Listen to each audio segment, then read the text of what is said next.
Going in depth now. The top of the primary ballot includes races for the president, members of Congress, and the state legislature as well. And so this morning, here to break down some of the key races and the issues is Josh Blank, the research director of the Texas Politics Project at the University of Texas. Thank you so much for being here with us. Thanks for having me. Okay, first let's start with one of the most closely watched races and statewide. It's the Democratic primary for U.S. Senate and U.S. Representative Colin Allred, and then we have Roland Gutierrez. They are now the front runners in that primary.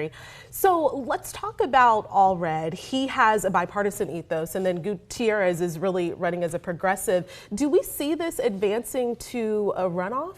Well, I think that's the big question today. I mean, recent polling has shown that Congressman Allred is very, very close to that 50% threshold, which would put him out of this race and onto the general election and save a lot of his campaign money.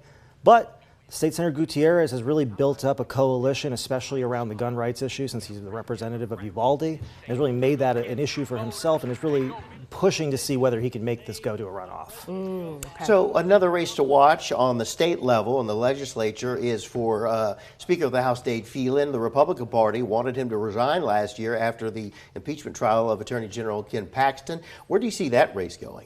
That's going to be a real interesting race that a lot of people are watching. The Speaker has become something of a punching bag for a lot of people who are dissatisfied with the House's impeachment of Ken Paxton, their unwillingness to pass vouchers.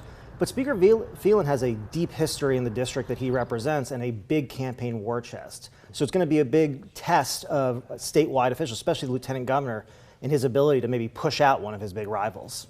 And then, Josh, immigration and border policy certainly has been a consistent issue that voters are really focused on. How are we going to see that play out in this primary?